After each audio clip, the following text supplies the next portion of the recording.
As A doctor ഞാൻ ചോദിക്കുകയാണ്, ജിമ്മാണോ നല്ലത്, യോഗയാണോ നല്ലത്? രണ്ടിനും രണ്ടിൻ്റെതായ ബെനിഫിറ്റ്സ് ഉണ്ട്. നമ്മൾ ഒന്നൊന്നിനെ കമ്പയർ ചെയ്യണ്ട.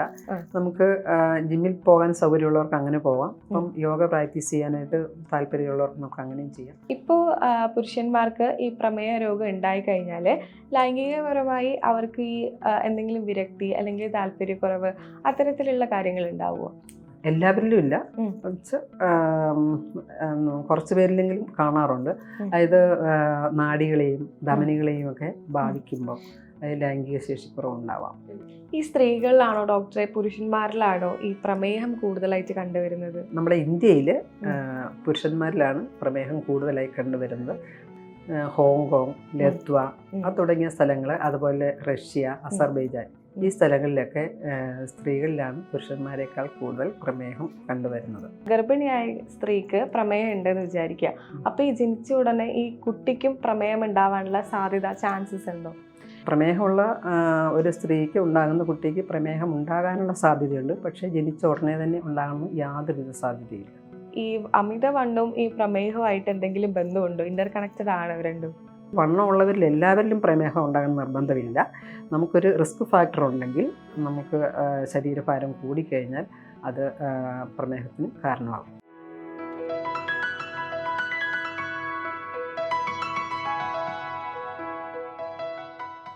നമസ്കാരം, ഞാൻ സൂര്യ സുജി.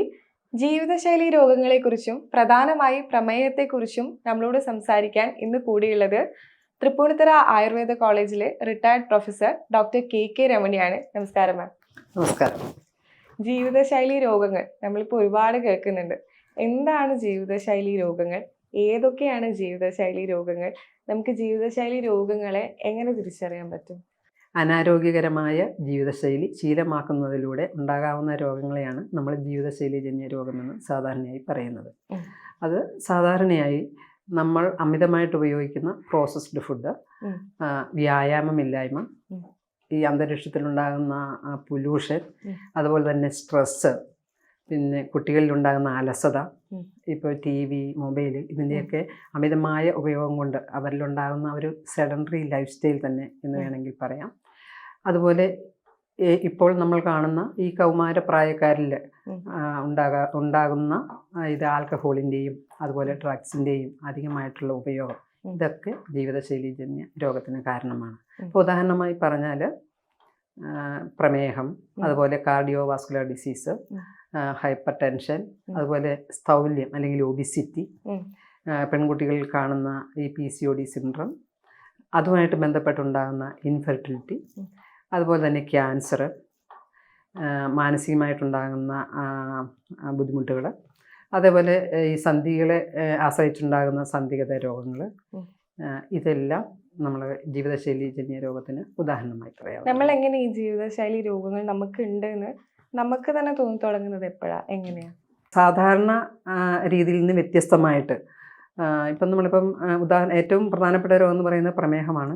ആ പ്രമേഹം നമുക്ക് ഉണ്ട് എന്ന് നമ്മളൊരു ഡൗട്ട് നമുക്ക് തോന്നുന്നത്, അപ്പോൾ സാധാരണയായിട്ട് നോർമൽ ലെവലിൽ നിന്ന് നമ്മുടെ ശരീരത്തിൻ്റെ ഭാരം കുറയുക, അതുപോലെ തന്നെ അധികമായിട്ട് വിയർക്കുക, ആ വിയർപ്പിന് തന്നെ വല്ലാത്തൊരു സ്മെല്ല്, അതായത് ദുർഗന്ധം നമുക്ക് അനുഭവപ്പെടുക, അതുപോലെ തന്നെ നമ്മുടെ കാഴ്ചയ്ക്ക് അതായത് മങ്ങൽ അനുഭവപ്പെടുക, അധികമായിട്ടുള്ള ദാഹം, അധികമായിട്ട് യൂറിൻ്റെ ഔട്ട്പുട്ട് അതായത് മൂത്രം അധികമായിട്ട് പോവുക, അതായത് വിശപ്പ് അധികരിച്ചുണ്ടാവുക, അതുപോലെ ചുണ്ടും നാവും തൊണ്ടയും ഒക്കെ നമുക്ക് വല്ലാതെ ദാഹം പോലെ നമുക്ക് തോന്നുക, നമുക്ക് ഇരുന്നാൽ നമുക്ക് കിടക്കാൻ തോന്നും, അത് ഫുൾ ടൈം നമുക്ക് കിടന്ന് ഉറങ്ങാൻ തോന്നുന്ന അതേപോലെയുള്ള ശാരീരിക ക്ഷീണം നമുക്ക് അനുഭവപ്പെടുക, നമ്മുടെ കൈയും കാലും എല്ലാം വല്ലാതെ ചൂട് നമുക്ക് അനുഭവപ്പെടുക, തണുത്തതിനോട് നമുക്ക് വല്ലാത്ത ആഗ്രഹം നമുക്കുണ്ടാവുക, അതുപോലെ തന്നെ നമ്മൾ ഗുഹ്യഭാഗങ്ങളിലുണ്ടാകുന്ന ചൊറിച്ചിൽ, പിന്നെ ഇൻഫെഷ്യസ് ആയിട്ട് ഉണ്ടാകാവുന്ന കണ്ടീഷനാണ്. അപ്പം നമുക്ക് യൂറിനൊക്കെ പാസ് ചെയ്ത് കഴിയുമ്പോൾ നമുക്കവിടെ വല്ലാതെ ചൊറിച്ചിൽ നമുക്ക് തോന്നിക്കാം. അതുപോലെ തന്നെ നമുക്കൊരു വ്രണം ഉണ്ടായാൽ അത് ഹീൽ ചെയ്യാൻ താമസം ഉണ്ടാവുകയോ അല്ലെങ്കിൽ ഹീൽ ചെയ്യാതിരിക്കുകയോ ചെയ്യുന്ന ഒരു സന്ദർഭം വരുമ്പോഴാണ് നമുക്ക് ഡൗട്ട് വരുന്നത്, പ്രമേഹം ഉണ്ടോ എന്ന് നമുക്കൊരു സംശയം വരും. ഡോക്ടർ കൂടുതലായിട്ട് ഇപ്പോൾ ഇഷ്ടമുള്ളൊരു ടോപ്പിക്ക് പ്രമേഹമാണ് എന്ന് തോന്നുന്നു. നമുക്ക് ഈ പ്രമേഹം എന്ന് പറയുമ്പോൾ ജെനറ്റിക്സ് ആയിട്ട് പാരമ്പര്യമായിട്ട് നമ്മളിലേക്ക് വരുന്ന ഒരു രോഗം എന്ന് പൊതുവെ പറയുന്നുണ്ട്. ഈ ആയുർവേദത്തിലേക്ക് നോക്കുകയാണെങ്കിൽ എങ്ങനെയാണ് ഈ ഡയബറ്റിക്സ് ഈ പാരമ്പര്യത്തിലൂടെ വരുന്നതാണോ, അല്ല എങ്ങനെയാണ് ഒരു വ്യക്തിക്ക് പ്രമേഹം വരുന്നത്? ആയുർവേദ ശാസ്ത്രപ്രകാരം പ്രമേഹത്തെ നമ്മൾ രണ്ടായിട്ട് തന്നെയാണ് ആദ്യം രണ്ടായിട്ട് നമുക്ക് തരംതിരിക്കാം. ഒന്ന് അതായത് സഹജമായിട്ടുണ്ടാകുന്നത്, അതാണ് പാരമ്പര്യമായിട്ടുണ്ടാകുന്നത്. ഒന്ന് നമ്മൾ അതായത് അപത്യമായിട്ടുള്ള ആഹാരവിഹാരങ്ങൾ ശീലിക്കുന്നതിലൂടെ ഉണ്ടാകുന്നത്. അങ്ങനെ രണ്ട് വിധമായിട്ട് പറയുന്നുണ്ട്. പിന്നെ അതുപോലെ തന്നെ വേറൊരു ഡിവിഷനുണ്ട്. നമ്മളിപ്പം പ്രമേഹ രോഗി ആസറ്റ് ഒന്ന് കണ്ടു കഴിഞ്ഞാൽ അവർ ഒരു കൂട്ടരെ നമ്മൾ നോക്കിക്കഴിഞ്ഞാൽ മെലിഞ്ഞ ശരീരപ്രകൃതിക്കാരായിരിക്കും. വേറൊരു കൂട്ടരെ നോക്കിക്കഴിഞ്ഞാൽ നല്ല തടിച്ച, അതായത് സ്ഥൗല്യം അല്ലെങ്കിൽ നല്ല ബലവാനായ പ്രമേഹ രോഗിയായിരിക്കും. അങ്ങനെ നമ്മൾ അവരുടെ ചികിത്സയിൽ ഇങ്ങനെ അവരുടെ ആ ബോഡി കോൺസ്റ്റിറ്റ്യൂഷൻ നമ്മൾ അടിസ്ഥാനപ്പെടുത്തി രണ്ടായിട്ട് തരംതിരിക്കും. ഇനി ഇതുമല്ലാതെ വേറൊരു ഡിവിഷൻ കൂടെ പറയുന്നുണ്ട്. അതായത് ആയുർവേദ ശാസ്ത്രത്തിലെല്ലാം ദോഷാടിസ്ഥാനത്തിലാണ് നമ്മൾ രോഗനിർണയവും ചികിത്സയും എല്ലാം ചെയ്യുന്നത്. അപ്പോൾ അതിൽ വാതിക പ്രമേഹം, അതുപോലെ കഫജ പ്രമേഹം, അതുപോലെ തന്നെ പൈത്തീയ പ്രമേഹം, ഇങ്ങനെ 3 വിധ പ്രമേഹങ്ങളെ പറയുന്നുണ്ട്. ആ 3 വിധ പ്രമേഹങ്ങളിൽ ഈ കഫജ പ്രമേഹം 10 ടൈപ്പ് ഉണ്ട്. അതുപോലെ തന്നെ പൈത്തീയ പ്രമേഹം 6 വിധമുണ്ട്. വാതിക പ്രമേഹം 4 വിധമുണ്ട്. അങ്ങനെ 20 വിധ പ്രമേഹ രോഗങ്ങളാണ് ആയുർവേദ ശാസ്ത്രത്തിൽ പറയുന്നത്. അതുകൊണ്ട് തന്നെ ഇത് നമ്മൾ ഇതിൻ്റെ ലക്ഷണങ്ങളും എല്ലാം നോക്കിയിട്ട് വേണം നമ്മൾ കറക്റ്റ് അതിനെ ചികിത്സിക്കാൻ എന്നാണ് പറയുന്നത്. നമ്മൾ നോർമലി നോക്കുമ്പോൾ നമുക്ക് ആകെ അറിയുന്നത് ടൈപ്പ് 1 ഡയബറ്റിക്സ്, ടൈപ്പ് 2 ഡയബറ്റിക്സ് മാത്രമാണ്. ഇപ്പൊ ഡോക്ടർ പറഞ്ഞു ഇപ്പൊ 20 തരം പ്രമേഹം ഉണ്ട് എന്നാണ് പറയുന്നത്. അത് ഒന്ന് പറയാമോ, ഈ ടൈപ്പ് 1 ടൈപ്പ് 2 അല്ലെങ്കിൽ ആയുർവേദത്തിലുള്ള ഈ 20 പ്രമേഹങ്ങളെ കുറിച്ച്? അതായത് ഈ ടൈപ്പ് 1 ടൈപ്പ് 2 എന്ന് പറഞ്ഞു കഴിഞ്ഞാൽ നമുക്കറിയാം ടൈപ്പ് 1 ഡയബറ്റീസ് എന്ന് പറയുന്നതാണ് ഇൻസുലിൻ ഡിപ്പെൻഡൻറ്റ് ഡയബറ്റീസ്. എന്ന് പറഞ്ഞാൽ നമ്മുടെ പാൻക്രിയാസ് ഇൻസുലിനെ ഉൽപ്പാദിപ്പിക്കുന്നേ ഇല്ല. അപ്പം അതുകൊണ്ട് ഇവരെ നമുക്ക് ഇൻസുലിൻ കൊണ്ട് മാത്രമേ മാനേജ് ചെയ്യാൻ പറ്റുള്ളൂ. അപ്പം അങ്ങനെയുള്ളവരെയാണ് നമ്മൾ ഇൻസുലിൻ ഡിപ്പെൻഡൻ്റ് അല്ലെങ്കിൽ ടൈപ്പ് 1 ഡയബറ്റീസ് എന്ന് പറയുന്നത്. അപ്പോൾ സാധാരണഗതിയിൽ ഈ ടൈപ്പ് 1 ഡയബറ്റീസ് കൊച്ചുകുട്ടികളിലും അതുപോലെ തന്നെ ഈ കൗമാര പ്രായക്കാരിലുമാണ് കൂടുതലായിട്ട് കാണുന്നത്. അതിൽ കൊച്ചുകുട്ടികളിൽ ഉണ്ടാകുന്നതിനെ നമ്മൾ ജുവനൈൽ ഡയബറ്റീസ് എന്ന് പറയും. ഇനി ടൈപ്പ് 2 ഡയബറ്റീസ് എന്ന് പറഞ്ഞു കഴിഞ്ഞാൽ പാൻക്രിയാസിൽ ഇൻസുലിൻ ഉൽപ്പാദിപ്പിക്കുന്നുണ്ട്, പക്ഷേ അത് റെസിസ്റ്റൻസ് ആയിട്ട് നിൽക്കുകയാണ്. അത് മറ്റ് റിസ്ക് ഫാക്ടേഴ്സ് ഉണ്ട്. അതായത് നമ്മുടെ ശരീരഭാരം കൂടുക, അങ്ങനെ പ്രമേഹത്തിൻ്റെ ഒരു റിസ്ക് ഫാക്ടർ അവിടെ ഉണ്ടാകും. അപ്പോൾ അത് നിമിത്തം ഈ ഇൻസുലിൻ റെസിസ്റ്റൻ്റ് ആകുകയും ഈ രക്തത്തിലുണ്ടാകുന്ന പഞ്ചസാര സെല്ലിലേക്ക് അബ്സോർബ് ചെയ്യപ്പെടാതിരിക്കുകയുമാണ് ചെയ്യുന്നത്. സാധാരണഗതിയിൽ ഈ ടൈപ്പ് 2 ഡയബറ്റീസ് മധ്യപ്രായക്കാരിലാണ് കാണുന്നത്. ഈ സ്ത്രീകളിലാണെങ്കിൽ കൂടുതലായും ഈ ആർത്തവ വിരാമം അല്ലെങ്കിൽ മെനോപോസ് കഴിഞ്ഞതിന് ശേഷമാണ് കൂടുതലായും ഡെവലപ്പ് ചെയ്യുന്നതായിട്ട് കാണുന്നത് ഡയബറ്റിക്സ്. ഇപ്പൊ ഈ 20 തരം പ്രമേയങ്ങൾ ഉണ്ടെന്ന് പറഞ്ഞില്ലേ ആയുർവേദത്തില്, അതിൽ ഈ ടൈപ്പ് 1 ടൈപ്പ് 2 ഡയബറ്റിക്സ് ഉണ്ടോ? ഈ ടൈപ്പ് 1 ടൈപ്പ് 2 ഡയബറ്റീസ് എല്ലാം ഈ 20 വിധ പ്രമേഹത്തിലും കൂടെ ഉൾപ്പെടുത്തി തന്നെയാണ് പറയുന്നത്. അതിൽ നമ്മൾ അതായത് കഫജ പ്രമേഹവും അതുപോലെ തന്നെ പൈത്തീയ പ്രമേഹവും ഏകദേശം ഒരു ടൈപ്പ് 2 ഡയബറ്റീസിൻ്റെ ലെവലിൽ വരും. അതിൽ ഈ വാതിക പ്രമേഹം നമ്മളത് മധുമേഹം അല്ലെങ്കിൽ മധുമേഹം അതിനെ നമ്മൾ ഏകദേശം കറക്റ്റ് കോറിലേഷൻ അല്ല എങ്കിലും നമുക്ക് ടൈപ്പ് 1 ലെവലിൽ ചിന്തിച്ച് നമുക്ക് മാനേജ് ചെയ്യാം. ഇപ്പോൾ ഒരു ഗർഭിണിയായ സ്ത്രീക്ക് പ്രമേഹം ഉണ്ടെന്ന് വിചാരിക്കുക. അപ്പൊ ഈ ജനിച്ച ഉടനെ ഈ കുട്ടിക്കും പ്രമേഹം ഉണ്ടാവാനുള്ള സാധ്യത, ചാൻസസ് ഉണ്ടോ? ജനിച്ച പ്രമേഹമുള്ള ഒരു സ്ത്രീക്ക് ഉണ്ടാകുന്ന കുട്ടിക്ക് പ്രമേഹം ഉണ്ടാകാനുള്ള സാധ്യതയുണ്ട്. പക്ഷേ ജനിച്ച ഉടനെ തന്നെ ഉണ്ടാകുന്ന യാതൊരുവിധ സാധ്യതയില്ല. ഇല്ല. ഈ സ്ത്രീകളിലാണോ ഡോക്ടറെ, പുരുഷന്മാരിലാണോ ഈ പ്രമേഹം കൂടുതലായിട്ട് കണ്ടുവരുന്നത്? ഏത് വിഭാഗക്കാരിലാണ്? ഇത് സാധാരണയായി നമ്മുടെ ഇന്ത്യയിൽ പുരുഷന്മാരിലാണ് പ്രമേഹം കൂടുതലായി കണ്ടുവരുന്നത്. പക്ഷേ പാശ്ചാത്യ നാടുകളിലെ ഇതും ഹോങ്കോങ്, ലത്വ തുടങ്ങിയ സ്ഥലങ്ങൾ, അതുപോലെ റഷ്യ, അസർബൈജാൻ ഈ സ്ഥലങ്ങളിലൊക്കെ സ്ത്രീകളിലാണ് പുരുഷന്മാരെക്കാൾ കൂടുതൽ പ്രമേഹം കണ്ടുവരുന്നത്. നമ്മുടെ നാട്ടിൽ പുരുഷന്മാരിലാണ് കൂടുതലായി കണ്ടുവരുന്നത്. ഇപ്പൊ കൂടുതൽ ആളുകൾക്കും മിക്ക ആളുകൾക്കും ഈ എഡിക്ഷൻസ് ഉണ്ട്. അതായത് മദ്യപാനം, പുകവലി, അത്തരത്തിലുള്ള എഡിക്ഷൻസ് ഉണ്ട്. അപ്പോൾ ഈ പ്രമേഹം ആ ആളുകളിൽ ഡിറ്റക്ട് ചെയ്ത് കഴിഞ്ഞാൽ, അവർ പ്രമേഹ രോഗിയാണ് തിരിച്ചറിഞ്ഞു കഴിഞ്ഞാൽ, ഇവർ ഈ കള്ളുകുടിയും അതുപോലെ പുകവലിയും ഒക്കെ അപ്പം തന്നെ നിർത്തേണ്ട ആവശ്യമില്ലേ? അതായത് മദ്യപാനം, പുകവലി എന്ന് പറയുന്നത് ശരിക്കും പ്രമേഹത്തിൻ്റെ റിസ്ക് ഫാക്ടർ തന്നെയാണ്.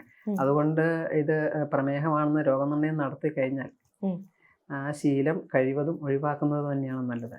കാരണം നമ്മൾ അപ്പം മദ്യപാനം ആയുർവേദ ശാസ്ത്രപ്രകാരം അതായത് പുതിയ മദ്യം ഈ പ്രമേഹത്തിന്റെ ഒരു കാരണമായിട്ട് തന്നെയാണ് പറഞ്ഞിരിക്കുന്നത്. അതുപോലെ തന്നെ ഈ മദ്യപാനം കൂടെ നമുക്കറിയാം ആൽക്കഹോളിക് ലിവർ ഡിസീസ് എന്ന് എല്ലാവർക്കും അറിയാവുന്നതാണ്. അതൊരു സീരിയസ് പ്രോബ്ലമാണ്.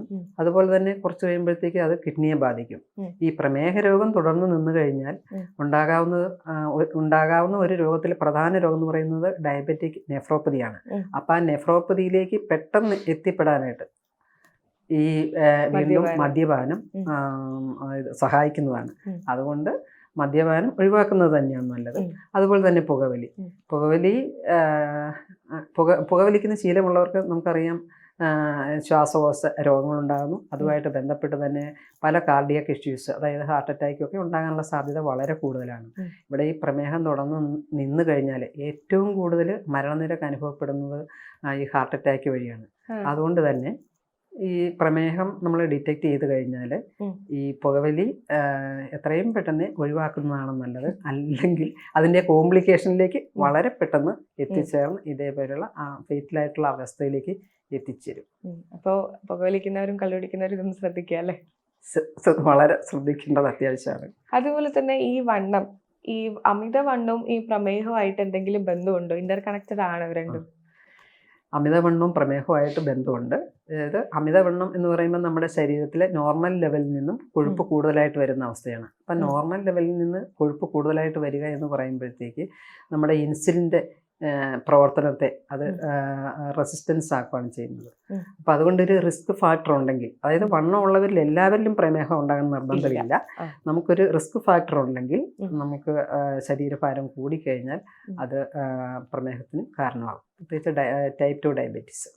അപ്പൊ നമ്മളൊരു സ്റ്റേബിൾ സ്റ്റേറ്റിൽ ഇരിക്കുന്ന നമ്മളെപ്പോഴും ശരീരഭാരം കുറയ്ക്കേണ്ടത് അത്യാവശ്യമാണ്. ഇപ്പൊ എല്ലാവർക്കും ഉള്ളതാണ് ഈ സ്ട്രെസ്. ഒന്നാമത് ഇപ്പൊ എല്ലാവരും വർക്കിംഗ് ആണ്. പണ്ട് പുരുഷന്മാര് കൂടുതലായിരുന്നു, ഇപ്പൊ സ്ത്രീകളും പുരുഷന്മാരും ഒരുപോലെ വർക്കിംഗ് ആണ്. അപ്പോൾ ഈ സ്ട്രെസ് ആയിട്ടുള്ള ലൈഫാണ് നമുക്ക് എല്ലാവർക്കും ഉള്ളത്. ഈ സ്ട്രെസ്സും ഡയബറ്റിക്സും തമ്മിൽ എന്തെങ്കിലും ബന്ധമുണ്ടോ? സ്ട്രെസ് കാരണം നമുക്ക് വേറെ ഒരുപാട് അസുഖങ്ങൾ ഉണ്ട്, മെന്റലി ഒരുപാട് ഇഷ്യൂസ് ഉണ്ട്. അപ്പൊ ഫിസിക്കലി ഈ സ്ട്രെസ് കൊണ്ട് ഡയബറ്റിക്സും ആയിട്ട് എന്തെങ്കിലും പ്രശ്നമുണ്ടോ? അതായത് സ്ട്രെസ്സും ഡയബറ്റീസും ആയിട്ട് വളരെ നല്ല ബന്ധമുണ്ട്. കാരണം അതായത് ക്രോണിക്കായിട്ട് സ്ട്രെസ് നിൽക്കുക, അതായത് നമുക്കൊരു മാനസിക സമ്മർദ്ദം കുറേ കാലം തുടർന്ന് നിൽക്കുന്ന ഒരവസ്ഥ വരിക. അങ്ങനെ ഒരു അവസ്ഥ വന്നു കഴിഞ്ഞാൽ ഈ പറഞ്ഞതുപോലെ തന്നെ നമ്മളൊരു റിസ്ക് ഫാക്ടർ ഉണ്ടെങ്കിൽ അവിടെ ഇൻസുലിൻ റെസിസ്റ്റൻസിനെ ഉണ്ടാക്കുകയും, അതായത് ഗ്ലൂക്കോസിൻ്റെ അല്ലെങ്കിൽ ഷുഗറിൻ്റെ സെല്ലിലേക്കുള്ള അബ്സോർപ്ഷനെ തടസ്സപ്പെടുത്തുകയും ചെയ്യുന്നുണ്ട്. പക്ഷേ ഈ സ്ട്രെസ്സിന് നമ്മൾ ട്രീറ്റ്മെൻറ്റ് എടുത്തു കഴിയുമ്പോഴത്തേക്ക് ഈ റിസ്ക് ഫാക്ടർ ഇല്ലെങ്കിൽ അത് കുറേ കാലം കൊണ്ട് നോർമൽ ലെവലിലേക്ക് വരാം. പക്ഷേ റിസ്ക് ഫാക്ടർ ഉണ്ടെങ്കിൽ അത് വീണ്ടും നമുക്ക് പ്രമേഹമായിട്ട് തന്നെ നമ്മൾ, അതായത് പ്രമേഹ രോഗിയായിട്ട് തന്നെ തുടരാം. അതേപോലെ സ്ട്രെസ് കൊണ്ട് നമുക്ക് ഈ ഷുഗറിൻ്റെ ലെവൽ കുറഞ്ഞു പോകുന്ന ഒരവസ്ഥയും പറയുന്നുണ്ട്. അത് എനിക്ക് തോന്നുന്നു ഈ സ്ട്രെസ് കൂടുമ്പോൾ ചിലരൊക്കെ ഓവർ ഈറ്റിംഗ് വരും. ഓവർ ഈറ്റിംഗ് വരുമ്പോഴത്തേക്ക് എനിക്ക് തോന്നുന്നത് ഹൈപ്പർ ഗ്ലൈസീമിയ അല്ലെങ്കിൽ ബ്ലഡ് ഷുഗർ ലെവൽ കൂടാൻ കാരണമാകും. പക്ഷേ ഈ സ്ട്രെസ് കൂടുമ്പോൾ ചിലർക്ക് ഒന്നും കഴിക്കാൻ ഇഷ്ടമില്ല, അതായത് ഈ ആഹാരം കഴിക്കുന്നത് വളരെ കുറവാവാം. അപ്പം അങ്ങനെയുള്ളവർക്ക് ചിലപ്പം ഈ ഹൈപ്പോഗ്ലൈസീമിയ പോലുള്ള കണ്ടീഷൻസ്, അതായത് കുറയുന്നതായിട്ടും കാണുന്നുണ്ട്. ഇപ്പൊ നമ്മൾ സിനിമയിലായാലും കാണുന്നതാണ് ഈ സ്ട്രെസ് കൂടുമ്പോൾ ഈ ഓവർ ഈറ്റിങ്. അത് ശരിക്കും പ്രശ്നമാണല്ലേ? ഈ ഓവർ ഈറ്റിങ് ശരിക്കും പ്രശ്നമാണ്. അതിപ്പോൾ അമിതഭാരം വർദ്ധിപ്പിക്കാനും അതുപോലെ തന്നെ പ്രമേഹത്തിനും അത് കാരണമാകും. ഇപ്പോൾ നമ്മളെ കുടുംബത്തിൽ, ഇപ്പോൾ നമ്മളെ റിലേറ്റീവിന് ആർക്കെങ്കിലും, അടുത്ത ബന്ധുവിന് ആർക്കെങ്കിലും പ്രമേഹം ഉണ്ടെങ്കിൽ, അപ്പോൾ നമ്മൾ മറ്റ് കുടുംബാംഗങ്ങൾ ശ്രദ്ധിക്കേണ്ട കാര്യങ്ങൾ എന്തൊക്കെയാണ് ഒരു പ്രിവെന്റേറ്റീവ് മെഷർ എന്നുള്ള രീതിയിൽ? അതായത് നമ്മുടെ കുടുംബത്തിൽ ഇപ്പോൾ അച്ഛനോ അമ്മയ്ക്കോ നമുക്ക് പ്രമേഹം ഉണ്ടെന്ന് വയ്ക്കുക. അങ്ങനെ ഉണ്ടെങ്കിൽ തീർച്ചയായിട്ടും അതായത് നമുക്ക്, അതായത് പ്രമേഹം വരാനുള്ള സാധ്യതയാണ്, പ്രമേഹമല്ലായിരുന്നു അതിന് സാധ്യതയുണ്ട്. അതുകൊണ്ട് നമുക്കതിനെ പ്രിവെൻറ്റ് ചെയ്യാൻ പറ്റും. അപ്പോൾ അതുകൊണ്ട് നമ്മൾ ആദ്യം ശ്രദ്ധിക്കേണ്ട കാര്യം നമ്മുടെ ശരീരഭാരം നോർമൽ ലെവലിലേക്ക് ആക്കാൻ ശ്രമിക്കുക. BMI നോർമൽ ലെവലിലാക്കാം. അപ്പോൾ സെക്കൻഡ് എന്ന് പറയുന്നത് നമ്മുടെ ആഹാര നിയന്ത്രണം. ആഹാരം നമ്മൾ, അതായത് ഫൈബർ കണ്ടന്റ് കൂടുതലായിട്ടുള്ള സമീകൃത ആഹാരം ഓരോരുത്തരുടെ ബോഡിക്ക് അനുസരിച്ച്. ഇപ്പം ലീനായിട്ടുള്ള പ്രകൃതക്കാർക്കാണെങ്കിൽ കുറച്ചുകൂടെ നമുക്ക് ഇത് കൊഴുപ്പുള്ളത് കഴിക്കാം. അങ്ങനെ നമ്മുടെ ശരീരപ്രകൃതിക്ക് അനുസരിച്ച് സമീകൃതമായിട്ടുള്ള ഫൈബർ കണ്ടന്റ് കൂടുതലായിട്ടുള്ള ഒരു ആഹാര നിയന്ത്രണം കൊണ്ടുവരണം. അതുപോലെ തന്നെ വ്യായാമം, ചിട്ടയായിട്ടുള്ള വ്യായാമം പ്രമേഹം വരാതിരിക്കാൻ വളരെ നല്ലതാണ്. അതുപോലെ തന്നെ ഇവർക്ക് എന്തായാലും സ്ട്രെസ് ഇവിടെ ഒരു ഫാക്ടറാണ് പ്രമേഹം വരാൻ. അതുകൊണ്ട് തന്നെ ആ സ്ട്രെസ് ഒഴിവാക്കാനായിട്ട് കഴിവതും നമ്മൾ യോഗ പോലുള്ള കാര്യങ്ങൾ ചെയ്യുന്നത് വളരെ നല്ലതാണ്. പിന്നെ നമ്മൾ വർഷത്തിൽ ഒരിക്കലെങ്കിലും രക്തപരിശോധന നടത്തേണ്ടത് അത്യാവശ്യമാണ്. ഡോക്ടർ യോഗയുടെ കാര്യം പറഞ്ഞല്ലോ, ജിമ്മിന് പോകുന്ന ആളുകൾ ഒരുപാടുണ്ട്. ഇപ്പോൾ കൂടുതലായിട്ട് യോഗ പ്രാക്ടീസ് ചെയ്യുന്ന ആളുകളുണ്ട്. നമ്മളിപ്പോൾ യൂട്യൂബിലായാലും സോഷ്യൽ മീഡിയയിലായാലും കാണുന്നത് ആളുകൾ കൂടുതലും യോഗനെ പ്രൊമോട്ട് ചെയ്യുന്നത് കാണുന്നുണ്ട്. അപ്പോൾ ആസ് എ ഡോക്ടർ ഞാൻ ചോദിക്കുകയാണ്, ജിമ്മാണോ നല്ലത്, യോഗയാണോ നല്ലത്? അല്ല, ജിമ്മാണോ നല്ലത്, യോഗയാണോ നല്ലതെന്ന് ചോദിച്ചാൽ രണ്ടിനും രണ്ടിൻ്റെതായ ബെനിഫിറ്റ്സ് ഉണ്ട്. നമ്മൾ ഒന്നൊന്നിനെ കമ്പയർ ചെയ്യണ്ട. നമുക്ക് ജിമ്മിൽ പോകാൻ സൗകര്യമുള്ളവർക്ക് അങ്ങനെ പോവാം. ഇപ്പം യോഗ പ്രാക്ടീസ് ചെയ്യാനായിട്ട് താല്പര്യമുള്ളവർക്ക് നമുക്ക് അങ്ങനെയും ചെയ്യാം. പക്ഷേ ജിമ്മെന്ന് പറഞ്ഞാൽ ശരിക്കും ഒരു ഫിസിക്കലായിട്ടുള്ള ഒരു ട്രെയിനിങ് ആണ്. പക്ഷെ അതിൽ കുറച്ച് എനിക്ക് തോന്നുന്നു നമ്മൾ ഫിസിക്കലായിട്ടുള്ള എക്സർസൈസ് ചെയ്യുമ്പോൾ നമുക്ക് ഹാപ്പി ഹോർമോൺസ് റിലീസ്ഡ് ആകുമെന്ന് പറയുന്നുണ്ട്. അതുവഴി നമുക്ക് കുറച്ച് മെൻ്റൽ സാറ്റിസ്ഫാക്ഷൻ, അതായത് നമുക്കൊരു ഹാപ്പിനെസ് അവിടെ കിട്ടുന്നുണ്ട്. പക്ഷേ അതിനേക്കാൾ ഉപരി എനിക്ക് തോന്നുന്നു യോഗ എന്ന് പറയുന്നത് കഴിഞ്ഞാൽ ശരിക്കും ശാരീരികമായിട്ടും മാനസികമായിട്ടുള്ള ആരോഗ്യത്തിനെ നിലനിർത്താൻ യോഗ വളരെ നല്ലതാണ്. അപ്പോൾ ഈ ജീവിതശൈലീജന്യ രോഗങ്ങൾക്കെല്ലാം തന്നെ ഒരു പരിധിവരെ യോഗ ഇത് വരുന്നതിന് മുമ്പ് തന്നെ ശീലിക്കുന്നത് വരാതിരിക്കാൻ വളരെ ഹെൽപ്ഫുള്ളായിരിക്കും. സ്ട്രെസ്സിനെ ഒഴിവാക്കാനായിട്ട് യോഗയ്ക്ക് വളരെയധികം പറ്റുമല്ലേ?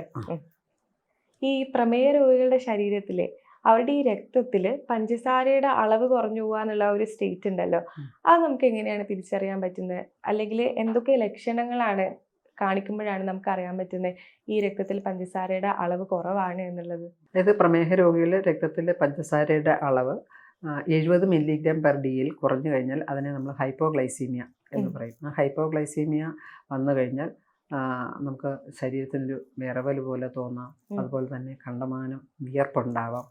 നമുക്ക് മാനസികമായിട്ടൊരു ഉത്കണ്ഠ നമുക്ക് തോന്നാം. അതുപോലെ തന്നെ കണ്ണിൽ ഇരുട്ട് കയറുന്നത് പോലെയോ അല്ലെങ്കിൽ വിഷൻ, അതായത് ബ്ലേഡ് വിഷൻ പോലെയോ നമുക്ക് തോന്നിക്കാം. നെഞ്ചിടിപ്പുണ്ടാവാം.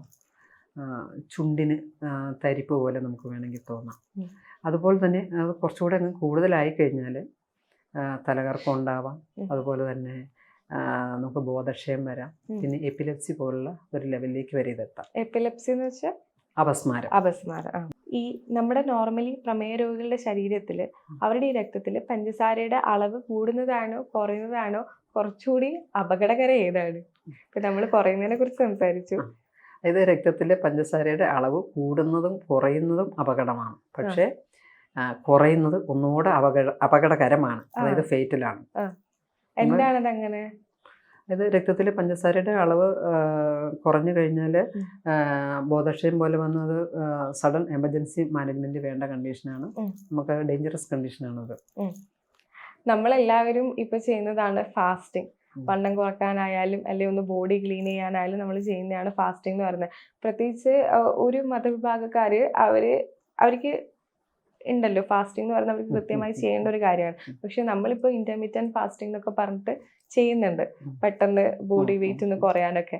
അപ്പൊ ഈ പ്രമേയ രോഗികൾ ഇങ്ങനെ ഫാസ്റ്റിംഗ് എടുക്കുന്നതിനെ കൊണ്ട് അവർക്ക് ഉണ്ടാവുന്ന ബുദ്ധിമുട്ടുകൾ എന്തൊക്കെയാ? അല്ല, അവർ ഫാസ്റ്റിംഗ് എടുക്കുന്നത് നല്ലതാണോ? അതായത് പ്രമേഹ രോഗികൾ ഒരിക്കലും ഫാസ്റ്റിംഗ് എടുക്കരുതെന്നാണ് എൻ്റെ അഭിപ്രായം. കാരണം നമ്മൾ മുമ്പ് പറഞ്ഞ ആ ഹൈപ്പോഗ്ലൈസീമിയ പോലുള്ള അവസ്ഥയിലേക്ക് എത്തിച്ചേരാൻ സാധ്യതയുണ്ട്. അപ്പോൾ നമ്മൾ രക്തത്തിലെ പഞ്ചസാരയുടെ ലെവല് നോക്കി അതനുസരിച്ച് വേണം ഫാസ്റ്റിംഗ് എടുക്കാൻ. അഥവാ നമുക്ക് ബുദ്ധിമുട്ടെന്ന് തോന്നിയാൽ അപ്പം തന്നെ ഫാസ്റ്റിംഗ് നിർത്തി നമ്മൾ അടിയന്തരമായിട്ട് അതിനുള്ള അതായത് ആഹാരം അല്ലെങ്കിൽ എമർജൻസി മാനേജ്മെന്റ് നമ്മൾ ചെയ്യേണ്ടി വരും. ഇപ്പോൾ പുരുഷന്മാർക്ക് ഈ പ്രമേയ രോഗം ഉണ്ടായി കഴിഞ്ഞാൽ ലൈംഗികപരമായി അവർക്ക് ഈ എന്തെങ്കിലും വിരക്തി അല്ലെങ്കിൽ താല്പര്യക്കുറവ് അത്തരത്തിലുള്ള കാര്യങ്ങൾ ഉണ്ടാവുമോ? അതായത് പുരുഷന്മാരിൽ പ്രമേഹം വന്നു കഴിഞ്ഞാൽ, എല്ലാവരിലും ഇല്ല, കുറച്ച് പേരിലെങ്കിലും കാണാറുണ്ട്. അതായത് നാഡികളെയും ധമനികളെയും ഒക്കെ ബാധിക്കുമ്പോൾ അതായത് ലൈംഗിക ശേഷിക്കുറവുണ്ടാവാം. സ്ത്രീകളിലപ്പം എങ്ങനെയാണത്? സ്ത്രീകളിൽ പൊതുവേ ലൈംഗിക ശേഷിക്കുറവ് അധികം ഉണ്ടാകുന്നതായി കാണുന്നില്ല. അവർക്ക് മെനോപോസ് അല്ലെങ്കിൽ ആർത്തവ വിരാമം നേരത്തെ ആവാം. പിന്നെ അതിൽ ഈ ആർത്തവ ചക്രത്തിന് ഉണ്ടാകുന്ന ക്രമക്കേടുകൾ ചിലപ്പോൾ ഉണ്ടാകും. അത്രമാത്രം പ്രശ്നങ്ങളെ സാധാരണഗതിയിൽ കാണിക്കാറുള്ളൂ. ഈ പ്രമേയ രോഗികളുണ്ടല്ലോ, ഉം. അവർക്ക് ഇനി വരുന്ന ഒരു പാർശ്വഫലങ്ങൾ എന്തൊക്കെയാണ്, അല്ലെങ്കിൽ ഇതിനോടനുബന്ധിച്ച് വരുന്ന മറ്റ് രോഗങ്ങൾ എന്തൊക്കെയാണ്? ഇത് പ്രമേഹ രോഗം എന്ന് പറയുന്നത് തന്നെ ഒരു ലൈഫ് ലോങ് ഡിസീസാണ്. ഉം. അപ്പോൾ നമുക്ക് മുമ്പ് നമ്മൾ പറഞ്ഞതുപോലെ തന്നെ രക്തത്തിൽ പഞ്ചസാരയുടെ അളവ് കൂടിയിട്ടും അതുപോലെ തന്നെ കുറഞ്ഞിട്ടും നമുക്ക് എമർജൻസി മാനേജ്മെൻറ്റ് വേണ്ടി വരുന്ന കണ്ടീഷൻസ് ഉണ്ടാകും. അതുപോലെ കുറേ കാലം തുടർന്ന് നിന്ന് കഴിഞ്ഞാൽ കണ്ണുകളെ ബാധിച്ചിട്ട് ഡയബറ്റിക് റെറ്റിനോപ്പതി, അതുപോലെ തന്നെ വൃക്കകളെ ബാധിച്ചിട്ട് ഡയബറ്റിക് നെഫ്രോപ്പതി, അതുപോലെ നാഡികളെ ബാധിച്ചിട്ട് ഡയബറ്റിക് ന്യൂറോപ്പതി പോലുള്ള കണ്ടീഷൻസ് ഉണ്ടാകാം. അതുപോലെ ഹാർട്ട് അറ്റാക്ക്, കൊറോണറി ആർട്ടറിയെ ബാധിച്ച് കൊറോണറി ആർട്ടറി ഡിസീസ്, അതുപോലെ തന്നെ പെരിഫറൽ ആർട്ടറി ഡിസീസ്, അങ്ങനെ പല കണ്ടീഷൻസും സിവിയർ ആയിട്ടുള്ള പല കണ്ടീഷൻസും ഉണ്ടാകാം. പിന്നെ ഈ പ്രമേഹ രോഗിയിൽ ഈ മേധസ്സും കഫവും ഒക്കെ വർദ്ധിച്ചിട്ട് രക്തം ദൂഷിച്ചിട്ട് അവർക്ക് ഈ പ്രമേഹ പിടകകൾ പോലുള്ള അവസ്ഥകളും ഉണ്ടാകാറുണ്ട്. ഇപ്പൊ നമുക്ക് ഒരാൾക്ക് പ്രമേയ രോഗം ഉണ്ട്, അപ്പൊ നമുക്ക് ഇപ്പൊ ഡോക്ടറിനെ പറഞ്ഞത് ഒരു ലൈഫ് ലോങ് ഡിസീസാണ്, നമുക്കത് മാറ്റാൻ ഭയങ്കര ബുദ്ധിമുട്ടാണ്. പക്ഷെ എങ്ങനെയാണ് നമുക്ക് അതൊരു നിയന്ത്രണ വിധേയമാക്കാൻ പറ്റുന്നത്, എങ്ങനെയാ കൺട്രോൾ ചെയ്യാൻ പറ്റുന്നത് എങ്ങനെയാ? പ്രമേഹ രോഗം നമ്മൾ പറഞ്ഞല്ലോ ജീവിതശൈലി ജന്യ രോഗമാണെന്ന് പറഞ്ഞു. അതുകൊണ്ട് അതിൻ്റെ ആദ്യത്തെ സ്റ്റെപ്പ് എന്ന് പറയുന്നത് തന്നെ ആ തെറ്റായ ജീവിതശൈലിയെ കറക്റ്റ് ചെയ്യുക എന്നുള്ളതാണ്. അപ്പം അതിൽ വേണ്ട ആദ്യത്തെ സ്റ്റെപ്പ് എന്ന് പറയുന്നത് ആഹാര നിയന്ത്രണമാണ്. അതായത് പ്രോപ്പറായിട്ടുള്ള ആരോഗ്യകരമായിട്ടുള്ള ഒരു ഫൈബർ കണ്ടന്റ് അടങ്ങിയിട്ടുള്ള സമീകൃത ആഹാരം ഫോളോ ചെയ്യുക എന്നുള്ളതാണ് ആദ്യത്തെ സ്റ്റെപ്പ്. അതിനുവേണ്ടി അതായത് ഒരു വ്യക്തിയുടെ ആരോഗ്യം, അതുപോലെ തന്നെ പ്രായം, ഇതെല്ലാം കണക്കിലെടുത്ത് വേണം നമ്മൾ ഈ ആഹാരം ക്രമീകരിക്കാനായിട്ട്. അടുത്ത സ്റ്റെപ്പ് എന്ന് പറയുന്നത് നമ്മൾ വ്യായാമമാണ്. നമുക്കറിയാം പ്രോപ്പറായിട്ട് എക്സർസൈസ് ഉള്ളവർക്ക് ഈ തെറ്റായ രീതിയിലുള്ള ആഹാരം കഴിച്ചാൽ പോലും അവർക്ക് ഒരു രോഗകാരണമാകുന്നില്ല എന്ന് തന്നെയാണ് ശാസ്ത്രത്തിൽ പറഞ്ഞിരിക്കുന്നത്. അത്രയ്ക്ക് പ്രാധാന്യമാണ് ഈ വ്യായാമത്തിനുള്ളത്. പിന്നെ ഇവിടെ പറഞ്ഞിട്ടുള്ള അതായത് അലസത, അതുപോലെ തന്നെ എപ്പോഴും ഉറങ്ങുന്ന ശീലം, ഈ ശീലങ്ങളെയൊക്കെ നമ്മൾ ഒഴിവാക്കിക്കൊണ്ട് വ്യായാമത്തിന് പ്രാധാന്യം കൊടുത്തുകൊണ്ടുള്ള ഒരു ഫിസിക്കൽ ആക്ടിവിറ്റീസ് ആയിരിക്കണം പ്രമേഹ രോഗി തുടരേണ്ടത്. പിന്നെ നമ്മൾ പ്രോപ്പറായിട്ടുള്ള ഔഷധക്രമം. ഇപ്പോൾ നമ്മൾ പ്രമേഹം ഡിറ്റക്റ്റ് ചെയ്ത് അതിനുശേഷം നമ്മൾ സെൽഫായിട്ടൊരു കാരണവശാലും നമ്മൾ മെഡിസിൻ സ്റ്റാർട്ട് ചെയ്യാൻ പാടില്ല. ഒരു ഡോക്ടറുടെ നിർദ്ദേശപ്രകാരം വേണം നമ്മൾ മെഡിസിൻ കഴിക്കാനായിട്ട്. ഇവിടെ ചികിത്സയിൽ ശ്രദ്ധിക്കേണ്ട കാര്യം എന്ന് പറഞ്ഞു കഴിഞ്ഞാൽ എപ്പോഴും പ്രമേഹ രോഗിയിൽ അവരുടെ അതായത് ഡൈജഷനെ നമ്മൾ പ്രോപ്പറാക്കിക്കൊണ്ട് കഫത്തിനും മേധസ്സിനും മൂത്രത്തെയും അധികം വർദ്ധിപ്പിക്കാത്ത ആഹാരവും, അതുപോലെ തന്നെ ഫിസിക്കൽ ആക്ടിവിറ്റീസും, അതുപോലെ തന്നെയുള്ള ഈ ഔഷധങ്ങളുമാണ് നമ്മളോട് നിർദ്ദേശിക്കാറുള്ളത്. നമ്മൾ ഏറ്റവും ശ്രദ്ധിക്കേണ്ട ഒരു കാര്യം എന്ന് പറഞ്ഞു കഴിഞ്ഞാൽ അതായത് പ്രമേഹത്തിൻ്റെ അതായത് പഞ്ചസാരയുടെ ലെവല് അതിൽ HbA1c 7% ലെവലിൽ നിന്നും കൂടാതെയും, അതുപോലെ തന്നെ കൊഴുപ്പ് അല്ലെങ്കിൽ കൊളസ്ട്രോള് പ്രത്യേകിച്ച് LDL 100-ൽ താഴെ നിൽക്കത്തക്ക രീതിയിലും, അതുപോലെ പ്രഷർ അതായത് 140/90 മേലിലേക്ക് പോകാതെ നിയന്ത്രിച്ചുകൊണ്ട് നമ്മൾ പോയാൽ യാതൊരു സംശയമില്ല നമുക്ക് ദൂരവ്യാപകമായിട്ടുണ്ടാകുന്ന അതായത് പറഞ്ഞിരിക്കുന്ന ഉപദ്രവവ്യാധികളെ ഒരു പരിധിവരെ നമുക്ക് ഒഴിവാക്കാനായിട്ട് സാധിക്കും.